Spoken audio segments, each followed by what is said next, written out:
They're working on the delivery system not just to hit Israel or Europe. They want to hit continental United States. Can't allow that to happen. The Islamic Republic means what it says when it says death to Israel. Eventually, we will attack Iran's nuclear facility because there's no other choice. Israel cannot allow Iran to go nuclear. Israel is committed to defend ourselves by ourselves, and we will do whatever it takes with whatever we have so that Iran does not become a nuclear power.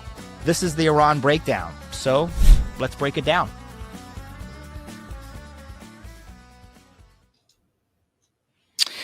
So the last week, U.S. and Israeli forces have hit the heart of the Islamic Republic's power, from Fordow and Natanz to Evin Prison and the IRGC Ministry of Intelligence and Basij headquarters. Khamenei has gone dark. He's in a bunker. The Islamic Republic is on the defensive.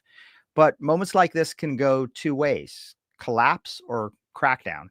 And is this the moment the opposition seizes, or the one where the regime survives and becomes even more brutal?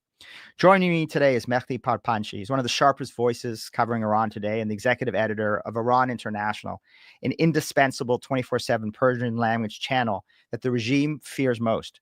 We'll talk about what is breaking inside the regime and what might be rising to replace it.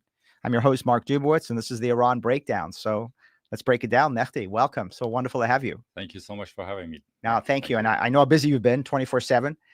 Producing the news that Iranians need to see and Americans need to see. So, Mehdi, I want to begin before we get into the issue with your background. I mean, how did you get into this position? Tell us a little bit about your background, or where you're from originally. Absolutely. Where you grew up, and your experience in the news business, and how you got to Iran International. Sure, absolutely. I'm born in Tabriz, northwest of Iran, 1970 actually. So I left Iran in 2000. I joined BBC in 2003, BBC Farsi service, and I was there for about 15 years, starting from translation and also presenting news on radio. At the time, it was only radio. BBC Farsi didn't have a TV service.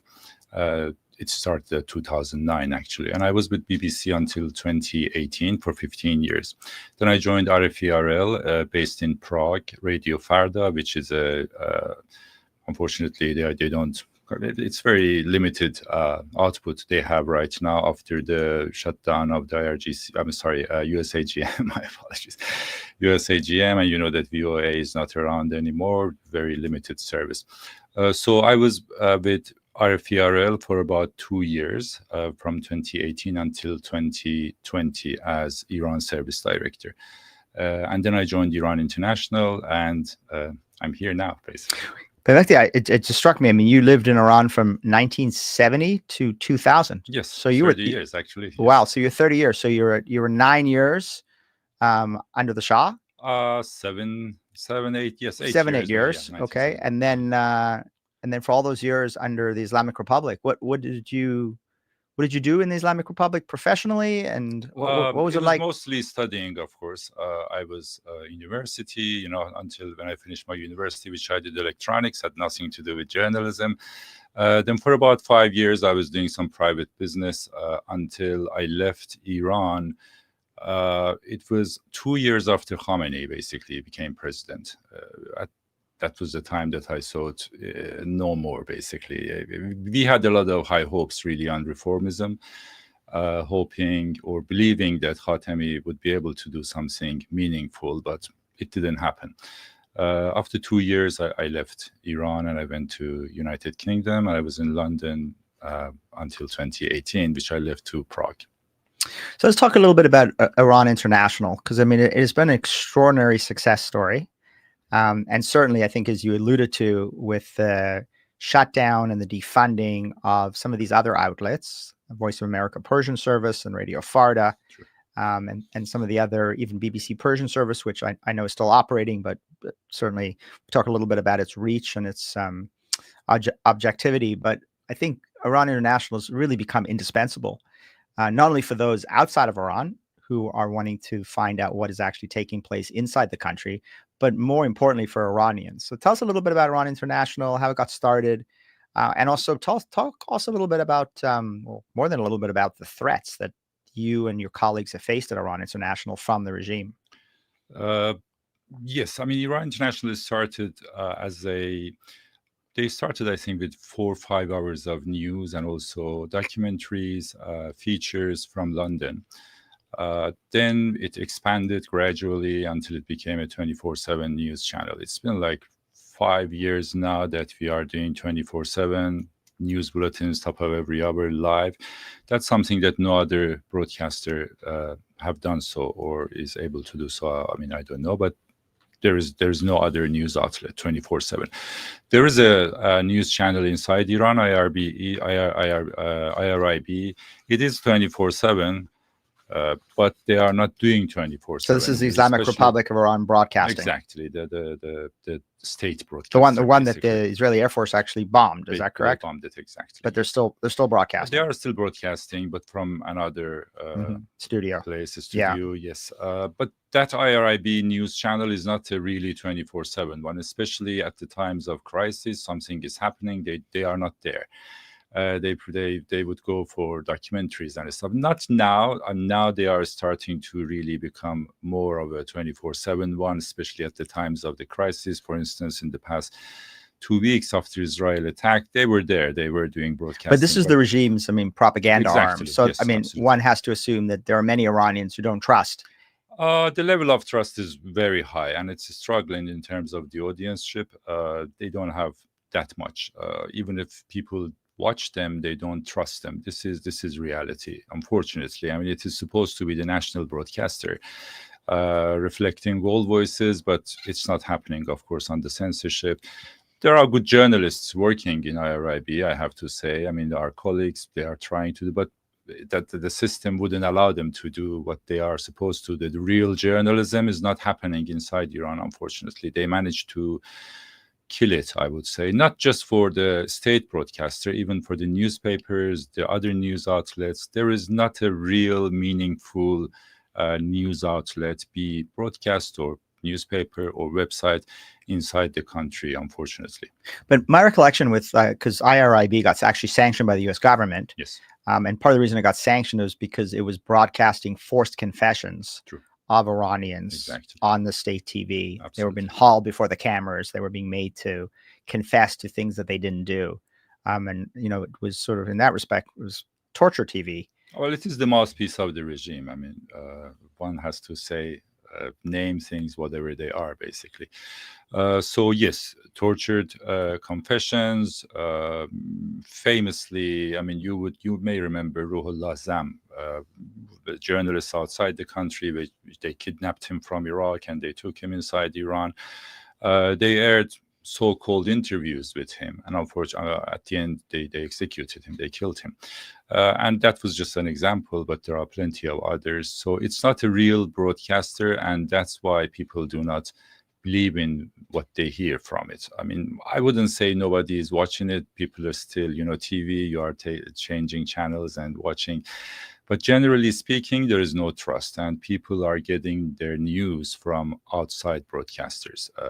Iran International is one of them, the major one, but then there are others like BBC, Radio Farda. The website is still active, and also VOA, which, I mean, their website is being updated, but the TV operation has stopped. Okay, so Iran International 24/7, indispensable for Iranians. What does your audience inside Iran look like now? I mean, I've always sort of thought of this, that, sort of 80% roughly of Iranians despise the regime, 20% roughly support it. I mean, you can look at the numbers in different ways, but I think that's sort of a reasonable breakdown. I think you would agree. Is it that it's the 80% of the opposition to the regime that watches Iran International, it's 20% that watches IRIB, or do you get a sense, even before this current conflict, that they were actually regime supporters who are also watching Iran International? What is sort of the audience breakdown? And how do you what kind of content is actually on Iran International as a result of giving your audience obviously the content that they're looking for? Unfortunately, it's impossible to do scientific surveys inside Iran, so we don't have exact numbers. We have indications. There has been some surveys outside the country, like Gammon Institution or Status Institution, which is in DC, actually, they have done some surveys. We never commissioned one because when you commission a survey, it becomes kind of in favor of you, basically. So we've never done one. Inside Iran, it's impossible. If it was possible, we would have definitely done so. But generally speaking, everything indicates that we have a vast majority of audience inside the country. I can very comfortably say that the population of US is about 340 million, correct? Iran is just shy of 190 something million. When you compare the major broadcasters in US, the 5 top ones, I can comfortably say that the number of audience that we have in Iran is twice all of them combined. Wow. Without any doubt. So you are talking about like 10, 15 million weekly audience in normal times. At the times of crisis like this, I think everybody is watching, basically. We were the only outlet, 24/7 outlet, broadcasting live updates of what is going on inside Iran, where is being hit, what is happening, where can people get their fuel, or every update basically on the ground. There was no other outlet for the people to feed them with the necessary information, with what they need. So at those times, I would say everybody is watching, no matter they like us or not. We were the only news source available 24/7 on all platforms, basically. So accessibility is important. Right. So, you talk about accessibility and platforms. So that's actually very interesting because there were reports that the regime had shut down the internet. So obviously, access to the internet, to social media, to messaging platforms was limited. You broadcast via satellite, yes, as well as online, yes, correct? So many Iranians have satellite dishes, and I would assume it's much more difficult for the regime to block a satellite signal than it is, obviously, to shut down the internet. They still do local jamming. It's happening, and we had reports that they were doing it in the past 2 So driving weeks, trucks around in order to jam, is that how they do it? Okay. Exactly, but from one neighborhood to another, the trucks. But the situation in Iran, considering the continuous bombing of in these major cities, so you could easily say that even the apparatus who was doing this, they were also disrupted as well. So, however, local jamming was reported. It was happening, but like I said, it's like a couple of hours this neighborhood, couple of hours the other neighborhood. So it did not stop people from watching us. And because we are 24/7, even if you lose it a couple of hours, then you will be able to see it. On the internet shutdown, I have to say that it was nothing like the one we had, when was it, like 4 or 5 years ago? In Women Life Freedom, in 22, before 23, or even that, actually. Yeah. Even Women Life Freedom, yes, internet was kind of restricted, but before that, you would remember, was it? I think it was the Bloody November. It was in 2019, if I'm not wrong. Yeah, right. At that time, there was like 10 days of total shutdown. This time, it was not like that, because even if when there was shutdown, people were still sending us WhatsApp messages, and we had family members. I know, not me, but I know that other people were able to talk to their families through WhatsApp. So people were still getting something. But I don't think that government did the shutdown because of the videos that they were receiving, or to stop the people from communication.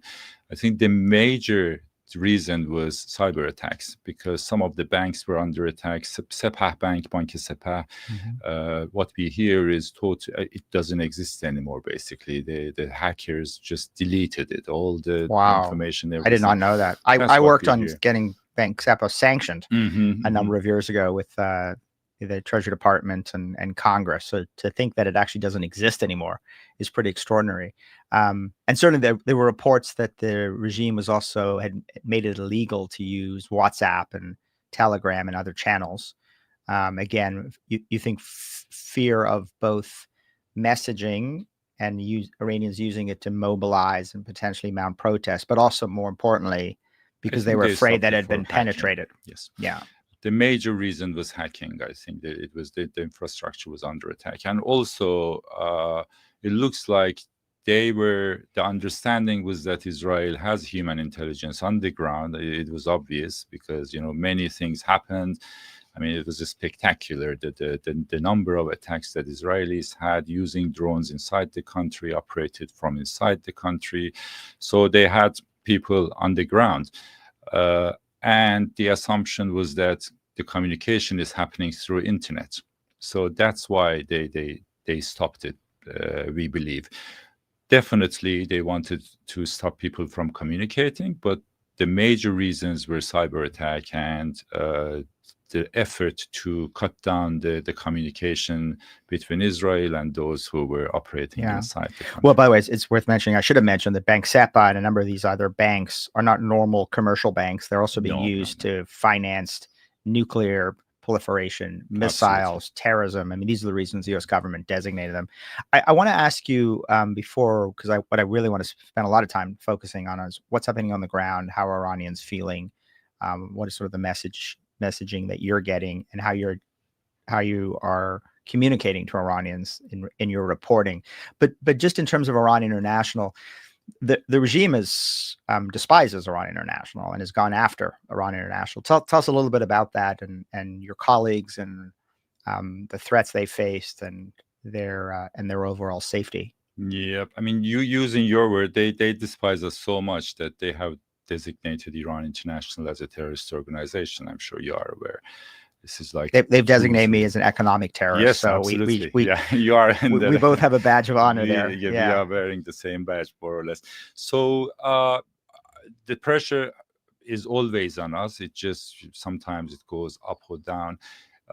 In the past 2 weeks, unfortunately, it has been going up, basically. It was not just Iran International. There were other broadcasters. BBC reported it. Actually, even before Israel attacked, BBC reported that a number of their journalists are not journalists. The families of the journalists are summoned, and then persecution. But this was before the recent attacks. Even before, I remember Iran International. It was like 1 week before the attack. Right, but even I'm even talking months and years ago, where Iran International was targeted in London. Yes. One of your journalists, they tried to assassinate him. He was stabbed. He had to move out of London. You had to move your headquarters to DC for a while, out of London, because if I recall, MI5 or Scotland Yard said that they couldn't protect Iran International, which was just remarkable. The British authorities were telling you can't stay here because we can't protect you. But then, obviously you ended up moving back. So your company's been under threat for many years. Your journalists have been under threat, threats against their families who still are in Iran. So all of that preceded the recent war, but it certainly has intensified. Yes, absolutely. Just a comment on what you said about the British police or the counterterrorism police. They have been very supportive. What happened at the time was that our building was in a center, which it was like a business center with hundreds of other companies working there. So they eventually got to the conclusion that our existence is a threat for the others as well. So they have been very supportive, I have to say, but at that time, unfortunately, the situation, and I have to say that they were protecting the entire business park. I mean, the armed police, that it's not a usual scene in UK. I mean, UK police, you don't see them armed in this street, unlike US. But it was heavily fortified, I would say. There were huge metal barriers. We were becoming disruption for the entire business park, unfortunately. Right. That's what happened. I mean, they continued it for some 5-6 weeks, and then somebody was arrested at Chechen. Somebody traveled from Austria actually to London, and he was arrested. Long story. And he's still in custody, basically. He's in prison waiting for his court case. A week after that, the counterterrorism police concluded that the level of threat and risk, credible, imminent threat, is so high that they advised us to stop operating from that building, and that was the moment that we decided to bring everything to US. It was very difficult, but we did not go off air even for 1 second, and we are very proud of that moment, really, because there was no planning, no nothing, but the incredible efforts of our journalists and bravery and their commitment to the mission, to the job that they are doing, managed us, basically enabled us to stay on air for the entire 9 months that we were in DC, and then we moved to another safe location again in UK, but British police have been incredibly supportive in terms of making that place safe. So that aside, that kind of physical threat has unfortunately have been continuing for the past 3-4 years, attempts on people's lives, basically on journalists' lives. One of our colleagues were stabbed in London. 2 people were arrested for that. I mean, they managed to escape the country. I think they were Romanian citizens, but then they were extradited to UK, and they are still in custody waiting for their court. And as we are speaking, this has been continuous for the past 2-3 years. As we are speaking, a number of our journalists in London are basically receiving 24/7 protection, moving from one safe house to another every single week. So it's a very, very real threat. When we are talking about threat, it's not just intimidation or sending No, it's messages. death threats. It's death and threats. attempted It's death assassinations. threats. Yeah, exactly. Yeah. It is remarkable to me. A number of viewers who listen to the Iran Breakdown, I think, are very aware of the brutality of the regime. We've had previous episodes about the global assassination campaigns that the regime has launched against Iranian opposition, including Iranian Americans on our soil, as well as other opponents of the regime. But it still strikes me to hear it. I mean, you're a media outlet. You're reporting. You're not owned and operated by the United States government or the CIA or Mossad. I mean, an independent media outlet, just reporting the facts to the Iranian people about what's going on inside Iran, and what has been going on inside Iran during the latest war, and performing a real public service to Iranians so that they understand the truth rather than the propaganda from IRIB. And yet the regime just is so obsessed with Iran International that it's threatening and attempting to kill journalists. And it's quite remarkable. It is nothing new, Mark. Sadly, I mean, this is in the DNA of the Islamic Republic. I don't want to use these words as a journalist, but that's truth. In the DNA of the regime. In the DNA of the Islamic Republic, the regime, Yeah. yes. I mean, at the early months after the Islamic Revolution, they bombed a bookstore in London, at the heart of London, very close to Iranian embassy. Why? Because they were just selling books that were, against Islamic Republic, having flags of not the Islamic Republic flag, Iran's flag with the lion and the sun. And this. It was just a bookstore. And remember, we are talking about 45 years ago. There was no communication. There was no WhatsApp. There was no Twitter. No nothing. The impact that bookstore had was very, very, very local. It's just a bookstore at the corner of London. They bombed it and they killed the owner. And if I'm not wrong, his son basically got killed in that explosion. And all these years later, I mean, they went after Salman Rushdie. Exactly. Have fatwa on him, and then just recently tried to kill him on American soil. And Salman Rushdie is an author who wrote a book, which I tried to read, by the way, and I didn't understand. I think Khamenei never quite understood that people in the West Definitely didn't really understand that book, and he was really making too much of it. But the fact is, right, they've been going after journalists and writers and inside and outside, singers and athletes inside and outside the country, right? People, not people who are engaged in the military or in the security establishment or who are working in intelligence, but people who are in culture and sports and entertainment. And they just see them as such a threat to the regime because the regime has such little legitimacy inside the country. But now I want to ask you the legitimacy question, because let me you said singers. Some people may not believe it. I mean, Feridun Farrokhzad was a singer in Germany. They killed him. They killed poets, they killed writers, they killed actors, translators, inside Iran and outside Iran, actors. So this is unfortunately they killed Salman Rushdie's translator. Exactly, in Turkey. Was it in Turkey? I think. Oh. So yeah, unfortunately, this is. I mean, the truth is that this is in the DNA of the Islamic Republic. It's nothing new. We are not the first. I hope we will be the last. I mean, I hope that this kind of intimidation and attempts to kill people, innocent people, a poet, what are they doing, or a writer or a journalist? But yeah, I mean, it's important for your viewers to understand that when we are talking about the Islamic Republic, what kind of beast that is. And unfortunately, it's not properly reported in Western media. In Western media, the image that you see is like another political system, maybe a little bit authoritative, okay, but another. Well, you've got, I mean, guys like Javad Zarif and Arakchi running around the world, speak English well. Very many people Western educated. They've studied in our universities. They studied in the UK, and they have this sort of public face of the regime. And they send out these people to lie on behalf of the regime, and you get the sense, and they're invited, by the way, on CNN and the Columbia University and the Council for Foreign Relations, and they're legitimized and given a platform, and the sort of sense that, oh, we were dealing with these Western-facing government officials. This is not the regime, and it's still going on. And it's still going on. I mean, it's remarkable. But what we're dealing with is the regime: Khamenei, the Revolutionary Guards, the Ministry of Intelligence, the Basij, the Internal Security Forces, the Ministry of Justice. I mean, this is the brutality of the regime. And yet this regime is, because it is losing not only face, but it's losing its core capabilities, its nuclear, military, security capabilities over 12 days to the hated Zionists of Israel, who they've always mocked and ridiculed and talked about exterminating.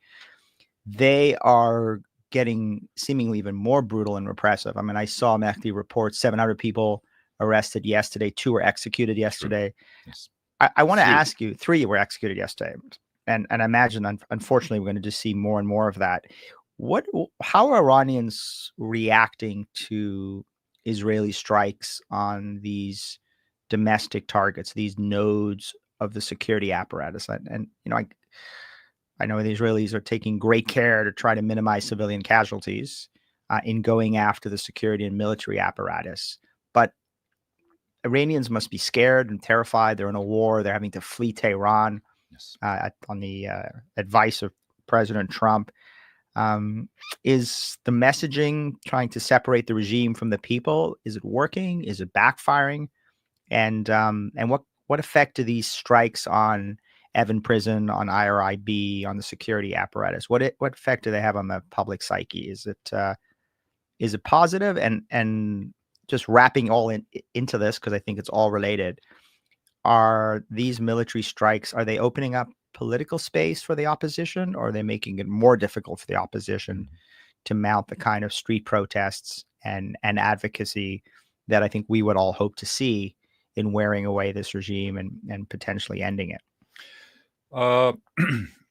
Let's focus on the first part of the question and then go to opposition. I think it's not easy to really gauge the public opinion, what people are thinking. It's mixed. I mean, you are talking about 90-something million people.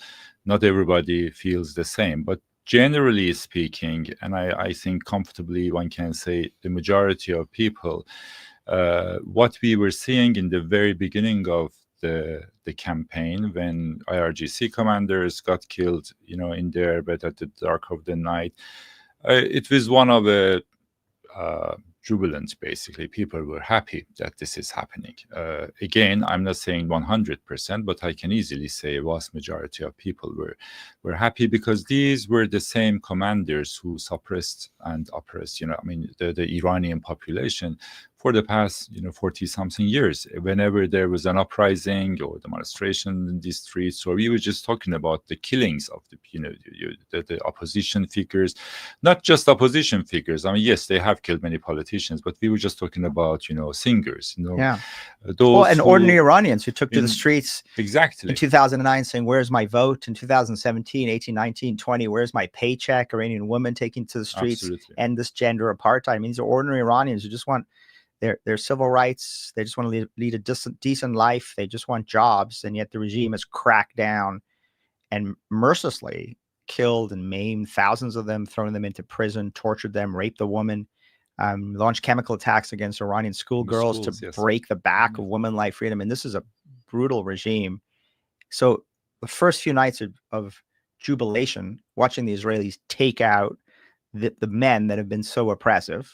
By the way, it's remarkable to me, incredibly effective at repression, but incredibly ineffective at actually defending the country and fighting against these hated Zionists who they had ridiculed. I mean, if they had spent all those resources into building a country and defending the country, things might have gone differently. But instead, it seems to have been billions and billions of dollars on repression and seemingly very ineffectual on national defense. Well, killing defenseless people is not a very difficult thing to do, really. I mean, we say that very effective in suppressing people, but that's right. That's easy. That's very easy. They're the men with the guns. You just kill people and then they will disperse. But we will get to that. I think it's very important. We need to talk about women's rights freedom movement, which I think was very successful. At the end of the day, the one who withdrew was Islamic Republic, not the people. And I think we need to discuss that, because that's very connected to your question. But in terms of, you said that, do people differentiate or see a difference between Iran and Islamic Republic, or the people and the regime? I think this has happened many years ago. There is a divorce between the population and the political system, right. The Islamic Republic. This is a known fact. People don't see Iran and Islamic Republic the same. And I think maybe some people know it, but even the Islamic Republic itself, from the very inception of it, from the very beginning, they have also differentiated Islamic Republic from Iran. I mean, when you look at the institutions like IRGC, for instance, there is no Iran in the name of IRGC. You know, it's like Islamic Revolutionary Guard Corps, but if you translate Sepah Pasdaran Enqilab Islami as like a verbatim translation, that means the army which protects the Islamic Revolution, not Iran. There is no Iran in it. Or the kind of bogus nationalism that they are trying to spread it, and trying to say that Iran is under attack, the Iranian nation is under attack. People don't buy it, because the same system, the same Islamic Republic, have been very much against any sort of nationalism. But when people see the Islamic Republic under attack by the United States and Israel, taking out nuclear facilities, taking out military and security commanders and infrastructure, going after the nodes of internal repression apparatus. Clearly, no one likes when their country's getting bombed. But is your sense that people are making that distinction, that the United States and Israel is going after the regime? Mark, I can play you hundreds of audio messages, and I'm being very, very cautious when I say hundreds. Oh. From the people who were, it's not me, because talking about collateral damage or civilian death is not easy. Even one death is tragedy, that's for sure. But we have been receiving plenty of messages. We didn't even play them out on TV, to be honest with you, because of the sensitivity of it. But many people were extremely sad about civilian deaths, of course, but then they were saying that this is the price that we have to pay. We cannot fight with the Islamic regime. I mean, it's impossible. We are being killed anyway. In any uprising, there has been hundreds of deaths. I mean, women's right. When was it? Freedom. Yeah. Women's life. 2022, 23. That's like right. 551, if I'm not wrong. Over 500 deaths. Majority of them very young. I mean, some 65, 70% of those who got killed in the streets are under 30 years old. About, I think 65 or 70 of them were under 18. We are talking about kids being targeted and killed in the street. So people see this, and people are. I mean, like I said, this is not me. I'm really quoting many messages. People were saying that yes, this is a tragedy, but this is the price that we have to pay. In one of the messages I was listening, it was very. I mean, for me, it was kind of shocking that the person we don't know who these people are, they're just sending messages on the WhatsApp, ordinary Iranian people who are watching us. One of them were saying that during Second World War, some 70 million people died. The reason was that the world didn't want to live under, Nazi Germany, basically. If those people were not got killed, then the entire world now was living under Third Reich. So this is the way that people, again, I'm not generalizing by any means. I'm not saying everybody, but I can easily say that a vast majority of people could see the problem here, that what is happening. The civilian, this of course is not defendable, but they were seeing it as a price that sometimes. When you look at the social media, I mean, nobody is controlling social media. Go there and see what people are saying in the past 24 hours after the ceasefire. The natural reaction should be that people should be happy. Yeah, what a relief it's over. Ended, right? Yeah. But what you see is very deep disappointment that why did this stop? It's very strange. I know that most people probably won't believe it, or because this is not what they want to hear. There is a common wisdom here in DC, let's say in West, but we are in DC. Let's talk about DC. You have plenty of Iran experts. There are premises. Hundreds of books, hundreds of articles are written. Most of them, when you boil them down, they will become like 3-4 volumes, and they are based on some premises about Iran. I'm not saying they are all wrong. Some of them were right, were correct at a certain time, right? Not now. But people don't distinguish it. And then there is a common wisdom about Iran that when you talk against it is not acceptable. People don't want to hear it. So what do you think some of those false assumptions are about today's Iran and the distinction between the regime and the people? One of the things that I've fought for many years is the sense in Washington that there is a reformist element of the regime. And that's if somehow we can just bolster the moderates and the pragmatists against the hardliners, that this would be a moderate, pragmatic regime with which we could do not only nuclear deals, but if we flood them with cash, at the end of the day, we will reform it and turn Iran into a respectable member of the international community. I mean, big debates in Washington about reformists. And my sense was, as people were advocating for the reformists, the Iranian people had moved along. They'd moved on. They had said, reformists, we don't trust these mendacious reformists. They don't exist. They're part of the regime. What they were calling for regime change long before anyone else in the West even started to think about that concept in Iran. Is that fair? Is that one of the key assumptions? Absolutely. That you're talking about? Fading away now, probably that reformist, conservative or reformist principalist narrative, I think is still there. I know that, many Iran experts see whatever happens inside Iran through that lens, reformist. Well, there's a new version of it, Mehdi. The new version of it is that there are hardliners and hardliners. Yes. And so, we've got the hardliners, and that's Khamenei and the Revolutionary Guards and the Ministry of Intelligence and the whole security apparatus and the Basij hardliners.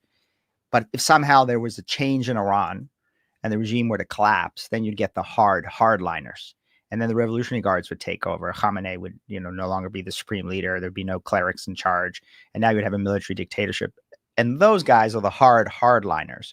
I also think I think it's, again, another false distinction in not quite understanding that it's the Revolutionary Guards and Khamenei are all hardliners and hardliners. And they've been in charge of this regime apparatus that has been brutalizing Iranians for so many years. But I think what I want to get to is, you talked about this jubilation in the early days as the command structure gets taken out, and the real despair with a ceasefire, as people think to themselves, did America once again throw us under the bus for a nuclear deal with the mullahs? Is that Is that the sentiment? Yes, I see that. I argue against it, to be honest with you. But yes, definitely there are many people. I mean, there were a lot of jokes about President Trump after that "Make Iran Great Again" post, and then the next day talking about we are not seeking regime change. Actually, his post said, Mehdi, it's really important for people to remember. He said it's not politically correct to talk about regime change in Iran. But then he went on to say something to the effect of, well, this is why not? Yeah. Why not? I mean, it looks to me like it's inevitable. And unless these guys get their act together, it looks like it will be inevitable that one day the Islamic Republic will end up on the ash heap of history, like the Soviet Union did. And then he said, make Iran great again. And that, to me, that's a sort of call, not necessarily to the clerics and the Revolutionary Guards to make Iran great again, because I don't think the president believes they could. But that's what President Trump said. He said that if the current, something on these lines, that if the current regime is not able to make Iran great again, then why not think about regime change? Right. It was something like right. that. No, I'm not sure that's his policy, and I'm not sure that's the policy of the Trump administration. But I am worried that we're now going back to Oman for another round of negotiations with the regime. The nuclear side of me, I've been working on it for 22 years, thinks that it's important to get a deal that strips the regime of all its remaining nuclear capabilities, fully dismantles the program with no enrichment and reprocessing. We've certainly got to end their nuclear weapons program. And I think that is U.S. policy, right? That is the central mission of U.S. policy. I do think the Israelis have a slightly different policy, not only to get rid of the nuclear weapon, but to severe damage to the missile program and to the security apparatus and to the regime that has for decades launched these wars against Israel and killed and maimed thousands of Israelis. And they certainly were much more open about the fact in their messaging that they were going after the internal repression apparatus of the regime. They were actually saying that, and the IDF was actually listing that. They did, yeah. And that's what they did. Yes. But I am concerned that we go do a nuclear deal, we give tens of billions of dollars to the regime, and they use it to rebuild not only their nuclear program and their missile program and their security apparatus, but they survive, they're wounded, they're angry, and now they're on the hunt for Iranians. Well, that's what, I mean, the Iran, after the President Trump came back to the office, basically, when was it, like five months ago, their game was to drag on the negotiations until they outlive President Trump from the office, basically, right. And keep the infrastructure. That's the key, to keep Iran's nuclear program's infrastructure. And I think they were thinking that they are becoming successful, basically. I mean, after 2 months and negotiations, which it got nowhere, there was still hope that, they will continue these negotiations, hopefully forever. But it didn't happen. I mean, President Trump said in 2 months, and on day 61, correct, Israel attacked. I think we need to look at it. Now it's easier, really, to see what was happening, because what happened within those 2 months? You had a gentleman going to Oman or in Italy, talking to Iranians, who is not a career diplomat, is not a nuclear scientist. Just one person, one man going for negotiating. You're talking about Steve Witkoff. Steve Witkoff, yeah. Right? Again, when you look at it now, I think it never meant to be a meaningful negotiation. It was probably just saying that Iran should give up its nuclear program.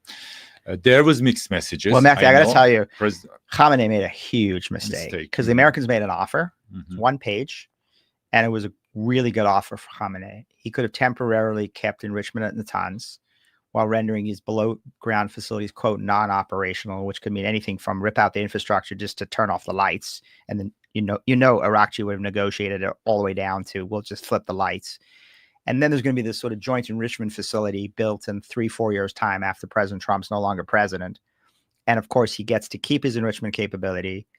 This thing never gets built, or if it gets built, Khamenei never agrees to actually do it. And then he's counting on the fact that the next president, Democratic or Republican, is not going to have the resolve that President Trump has demonstrated. So Khamenei badly miscalculated. He should have taken that deal. I'm I'm not 100% sure about the accuracy of that report, to be honest with you, Mark. I don't believe there was such a offer on the table. Okay, interesting. To be honest with you, let me tell you this: that the idea of consortium came from the reformist.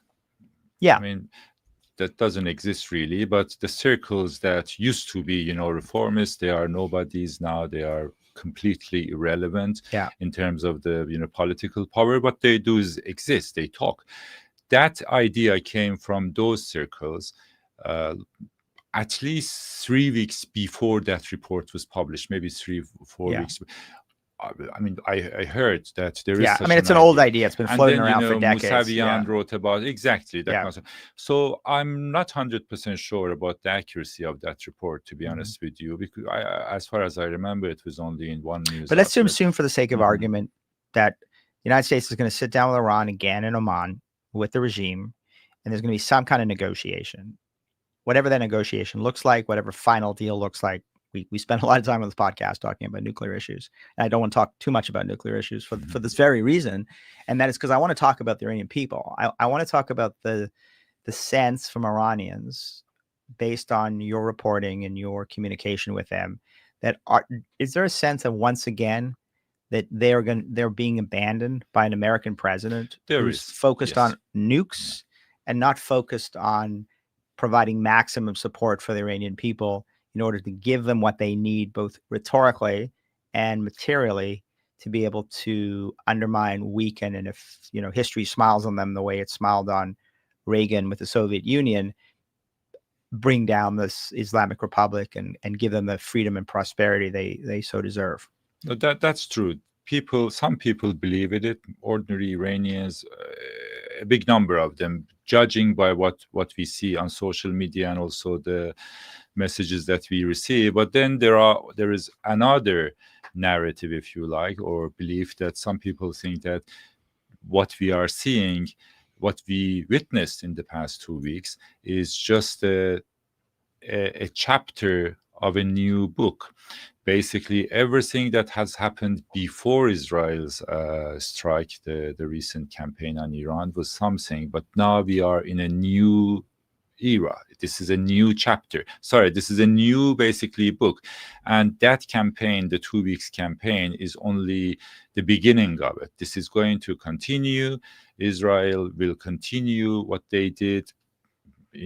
We don't know, in 1 week or in 2 months' time, but this is going to continue. And this is what we hear from many, ordinary people, but mostly from analysts, that Israel found or did what many people believe that it's impossible. Basically, nobody really saw this coming. People knew that Israel can do some strikes, maybe in a day, a couple of hours, what they did after the so-called True Promise 2 and also 1. There were some limited strikes, but people believe that this is the maximum that Israel can do. They can't really have a sustained campaign. That's what they did. And also, on the Iranian side, again, people believe that Iran's defense system is strong. They will be able to resist. And that didn't happen either. And this is one of those moments, again, that, yes, the ceasefire started. That's what they say. They say ceasefire, right? But there will be a lot of questions inside the country. I'm not talking about those who oppose the Islamic Republic from its support base. There are big question marks. Now they see, what happened to all those air defense systems? Iran, Islamic Republic was bragging about its defense system, even in this city. Just Google it and you will see so many studies about Iran's defense systems. It's not just one or two, more than 10, if you like. Khorramshahr, 15, Khordad 15th, Khordad 3rd, Talash, Bavar, so on and so forth, Majid. What happened to all these air defense systems?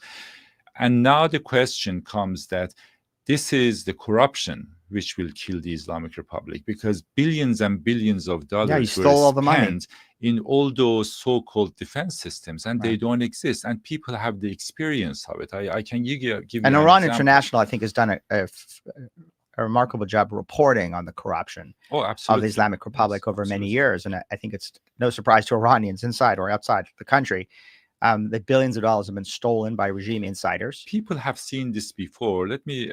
During Corona, for instance, Iran started 6 programs to develop vaccines, right? Right. Rouhani was in the office at the time. They gave $1 billion to some of these institutions, all controlled by IRGC or Khamenei's office. 1 billion. When you say $1 billion in Iran, I mean, that's equivalent to something about $5-6 billion in US because of the purchase power parity, PPP, if you apply it to it.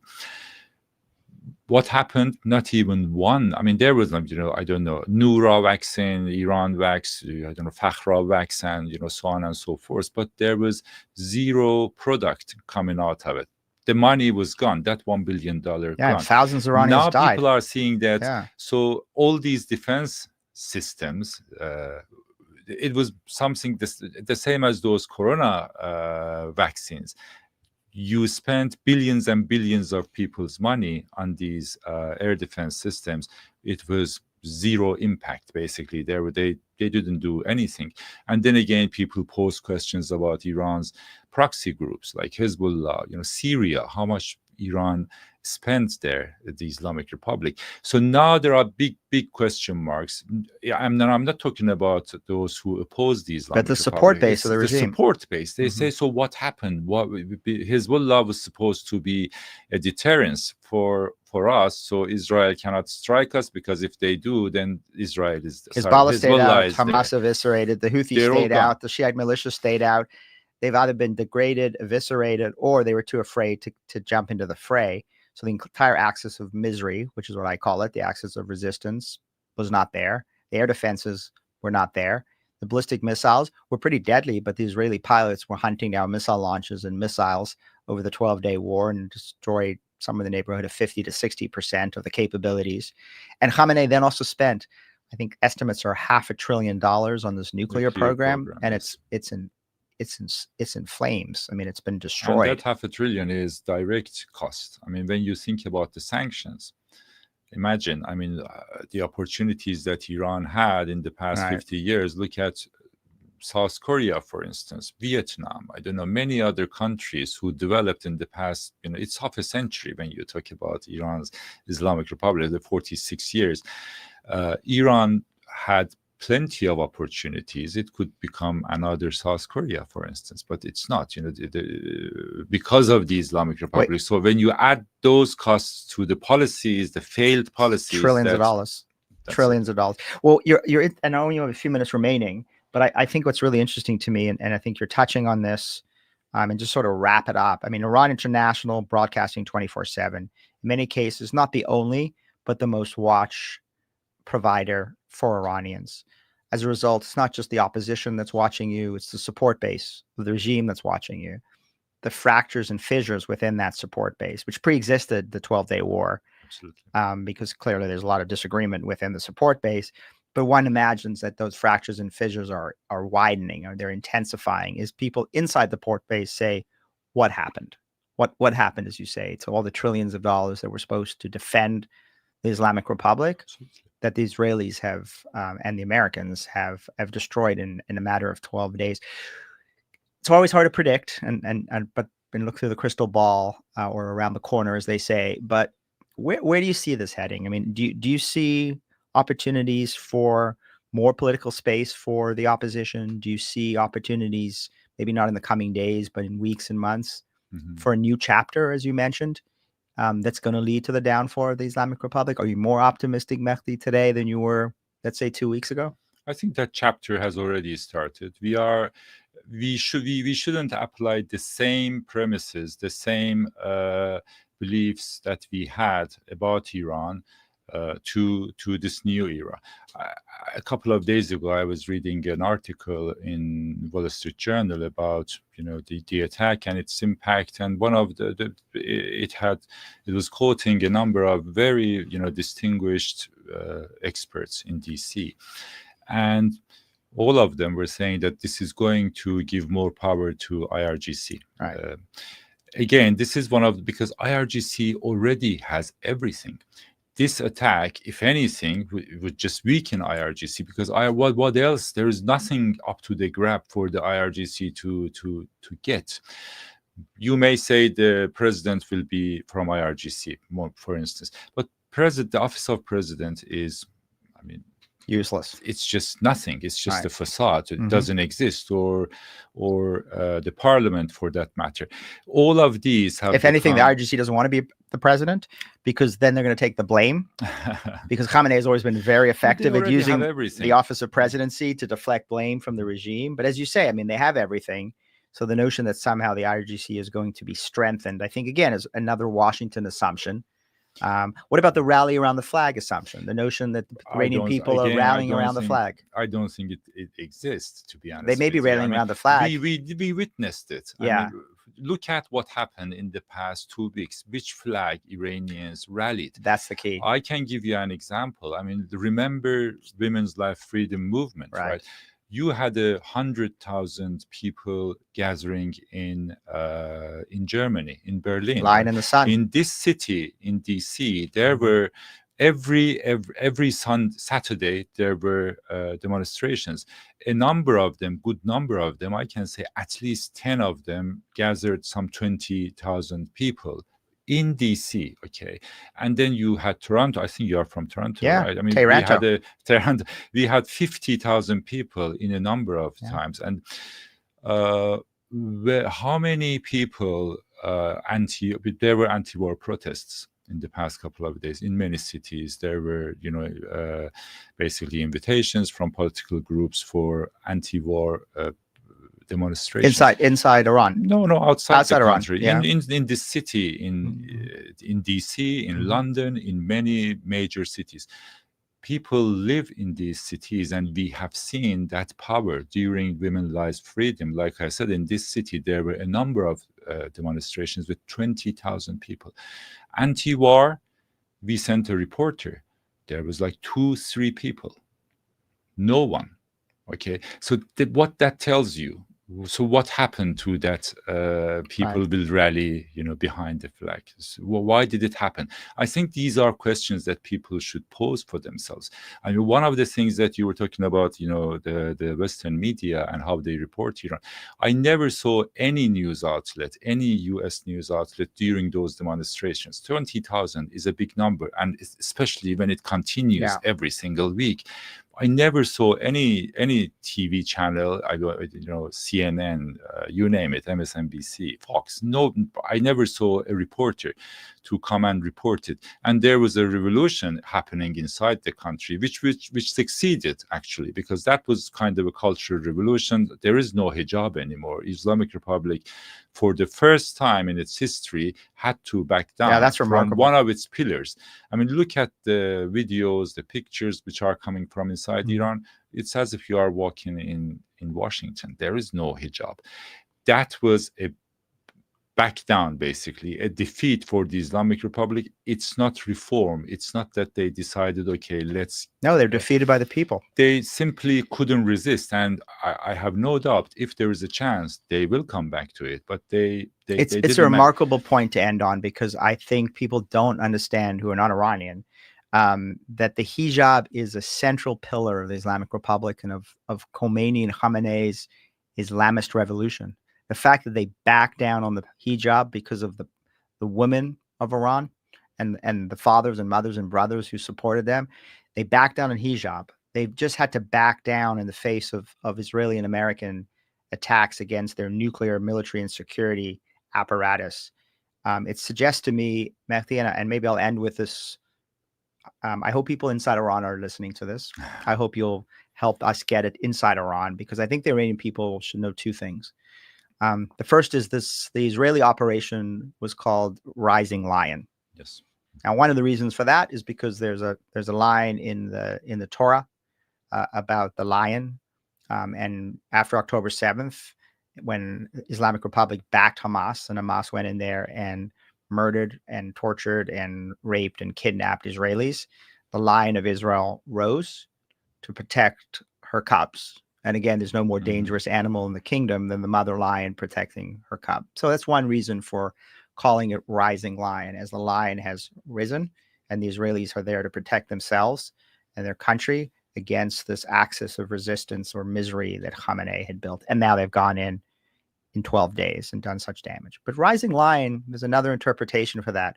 Rising lion is the lion on the flag, the flag of the pre-Islamic Republic, Iran, the lion and the sun. And if you, as we said earlier, the Israelis have been very careful in messaging two very important things. One is we're going after your security apparatus. And two is what we did was not just a success for Israel, it was a success for Iranians, because those were Iranians on the ground who were working against the apparatus. They were Iranians who were actually had buried deep inside the security and military apparatus and were working against the regime. I think that's really important. I am confident Israel's way forward will not just include military and security and the nuclear program, but the Israelis have made supporting the Iranian people a central pillar of their Iran strategy. And when they make something a central pillar of their strategy, it is operationalized in very important ways. So there is one country in the world that is going to support the Iranian people, and has and will continue to support the Iranian people. I think that's Israel. And for those who thought Israel didn't have the capabilities to do what is necessary, I think the 12 days of war against the Islamic Republic demonstrated that. So I hope you get that message to Iranians inside the country. People are not forgetting them. At FDD, we don't forget them. And the Iran breakdown will continue to feature these stories. Mehdi, I want to thank you. I want to thank you for your courage and for your colleagues and their courage. And I wish them all the safety and all the best. I know you all have families inside Iran. Thank you. And I wish them safety and security. And I hope to one day do the Iran breakdown in a free Tehran with you. Absolutely. Thank you so much. Where we celebrate. Do I have 1 minute just to add something? I think there are fundamental changes are happening inside the country. And it's not just now. For the past, I would say, a decade, which needs to be seen. When you look at the uprising in 2017-18, day uprising basically in Iranian calendar, and then you had Aban bloody November in 2019, and then Women's Life Freedom in 2022-3, if I'm not wrong. There were a big number of people killed. And when you look at the demography of those who killed in these demonstrations, you see that there is increasingly the number of very young people which are killed in these demonstrations is increased, basically going high, up and up and up. That must be seen, that the new generation, I'm not talking about, I'm 50 something years old, right? But those who are 17, 18, 19, they simply do not want to accept what we went through, my generation went through. And these people are ready to go out and get killed for what they want. I mean, women's life freedom, like I said, was the first time in the Islamic Republic's history that they have to listen to the demand, which was basically hijab, no more hijab, we don't want it. And they had it. So that was the first defeat because of the bravery of the new generation, women, and also the young generation which is coming. They simply do not want this regime to continue. And then the Islamic Republic has experienced another defeats. I mean, Syria was the next one. That was a very, very important moment in the psyche of the regime's support base, actually. I mean, the other day we were chatting, I told you, it was like the Afghanistan moment for Soviet Union when they had to come out. And when you read the textbooks, one of the reasons for the Soviet Union to collapse was Afghanistan, evacuating Afghanistan. I think what we witnessed in the past 2 weeks is the third one. This is a big defeat for the Islamic Republic, and it's going to crush the morale of its support base.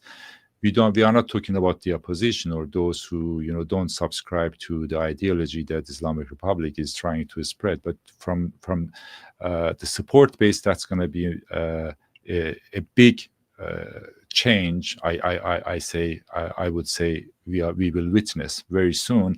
And just to end with this, I think because you said that Israel is probably in the entire world one of the countries who support people of Iran.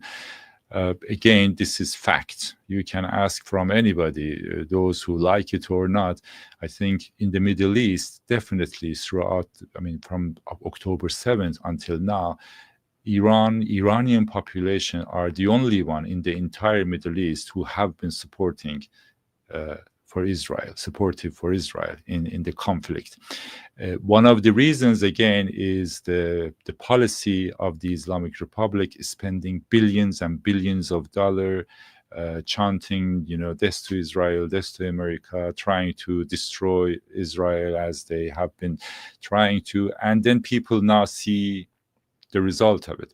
So, yeah, I would say that I am hopeful, and I think we will witness big changes in near future. Okay. Mehdi, thank you so much for joining me. Thank you. Look forward to having you back. Thank you so much for having me. Thank you.